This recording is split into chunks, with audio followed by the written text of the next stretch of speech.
10 राजाओं की लड़ाई प्राचीन भारत की एक बहुत बड़ी घटना वैदिक काल में हुई थी।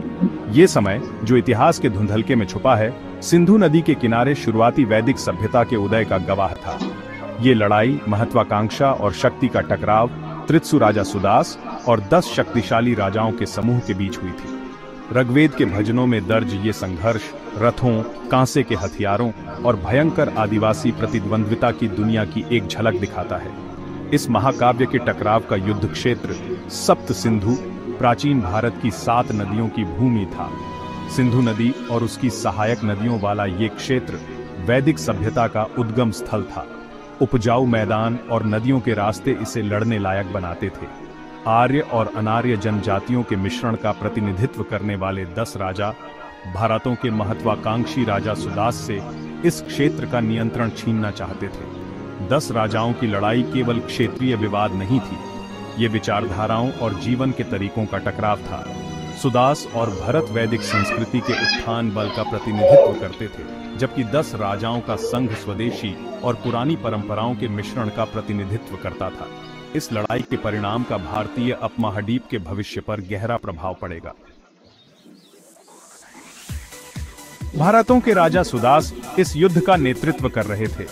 ऋग्वेद के अलावा उनके जीवन के बारे में बहुत कम जानकारी है, फिर भी इस संघर्ष में उनके कार्यों ने उन्हें एक चतुर और साहसी नेता के रूप में चित्रित किया है। उन्होंने अपनी प्रजा की वफादारी अर्जित की और अपने कई विरोधियों को पछाड़ने के लिए रणनीतिक कुशाग्रता हासिल की। 10 राजाओं की लड़ाई में उनकी जीत ने न केवल उनके राज्य को सुरक्षित किया, बल्कि भारतों को इस क्षेत्र में प्रमुख शक्ति के रूप में स्थापित किया। सुदास के खिलाफ 10 राजाओं का एक दुर्जेय गठबंधन था। अलग अलग जनजातियों और क्षेत्रों का प्रतिनिधित्व करने वाले ये राजा भारतों के विरोध में एकजुट हुए। उनमें पुरु, यदु, तुर्वश और अनु शामिल थे। प्रत्येक राजा युद्ध के मैदान में अपनी महत्वाकांक्षाएं और शिकायतें लेकर आया, जो सुदास को हराने और भारतों के बढ़ते प्रभाव पर अंकुश लगाने की इच्छा में एकजुट थे। इन राजाओं के इरादे अलग अलग थे। कुछ, जैसे पुरु, क्षेत्रीय प्रभुत्व के लिए भारतों के पारंपरिक प्रतिद्वंद्वी थे। अन्य, जैसे अनु, विस्तारित वैदिक संस्कृति द्वारा विस्थापित होने के डर से प्रेरित थे। 10 राजाओं ने विभिन्न हितों का प्रतिनिधित्व किया, जो केवल सुदास के विरोध में एकजुट थे। इस महाकाव्य संघर्ष का मंच सप्त सिंधु, प्राचीन भारत की 7 नदियों की भूमि था। सिंधु नदी और उसकी सहायक नदियों वाला ये क्षेत्र वैदिक सभ्यता का केंद्र था। उपजाऊ मैदान और नदियों के रास्ते इसे लड़ने लायक बनाते थे, महत्वाकांक्षी शासकों को आकर्षित करते थे और साम्राज्यों के भाग्य को आकार देते थे। लड़ाई के नाटक में नदियों ने ही महत्वपूर्ण भूमिका निभाई। सबसे पुराना जीवित इंडो आर्यन ग्रंथ ऋग्वेद युद्ध के मैदान के भूगोल की झलक प्रदान करता है। इसमें अंतिम टकराव स्थल के रूप में परुष्णी या रावी नदी का उल्लेख है। मानसूनी बारिश से उफनती परुष्णी की तेज धाराएं आगे बढ़ती सेनाओं के लिए एक दुर्जेय बाधा बन गई। मैदानों और जंगली इलाकों का मिश्रण आसपास के इलाके ने हमले और बचाव दोनों के अवसर प्रदान किए। नदी पार करने के रास्तों, घाटों और उथले स्थानों का रणनीतिक महत्व सर्वोपरि रहा होगा। इन क्रॉसिंग पॉइंट्स पर नियंत्रण से सेनाओं को युद्ध की गति और दिशा तय करने में मदद मिलती। खुले मैदान और प्राकृतिक बाधाओं के मिश्रण वाले इलाके ने अलग अलग युद्ध शैलियों और रणनीतियों का समर्थन किया होगा। भाग 4, टकराव, वर्चस्व की लड़ाई। ऋग्वेद में वर्णित 10 राजाओं की लड़ाई रथों, कांसे के हथियारों और सैन्य कौशल का टकराव था। भजन तीव्र लड़ाई का दृश्य चित्रित करते हैं, जिसमें दोनों पक्षों के योद्धा बहादुरी और कौशल प्रदर्शित करते हैं। सुदास के नेतृत्व वाले भारतों को संख्यात्मक रूप से श्रेष्ठ दुश्मन का सामना करना पड़ा, लेकिन उनकी बेहतर रणनीति और उनके पुजारियों, विशेष रूप से ऋषि वशिष्ठ के आशीर्वाद ने उनके पक्ष में कर दिया। लड़ाई कई दिनों तक चली, जिसमें दोनों पक्षों को भारी नुकसान हुआ। तेज और घातक रथ युद्ध के मैदान में दौड़ते हुए तीर और भाले चलाते थे। योद्धा आमने सामने की लड़ाई में भिड़ गए। उनके कांसे की तलवारें और कुल्हाड़ी धूप में चमक रही थी। टकराते धातु की आवाज, घायलों के रोने और खुरों की गड़गड़ाहट से हवा भर गई थी। 10 राजाओं के हमले की क्रूरता के बावजूद सुदास और उनके भरत योद्धा डटे रहे।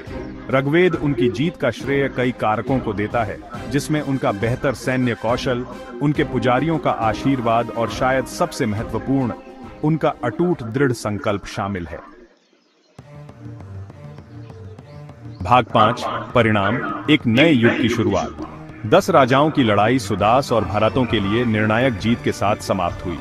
10 राजाओं को हरा दिया गया, उनकी सेनाएं तितर-बितर हो गईं और उनकी शक्ति टूट गई। इस जीत के दूरगामी परिणाम हुए, जिससे प्राचीन भारत का राजनीतिक परिदृश्य बदल गया और भरत वर्चस्व का एक नया युग शुरू हुआ। लड़ाई का सबसे तात्कालिक परिणाम भरत शक्ति का समेकन था। अपने प्रतिद्वंद्वियों की हार के साथ भारतों ने खुद को सप्त सिंधु क्षेत्र में प्रमुख शक्ति के रूप में स्थापित कर लिया।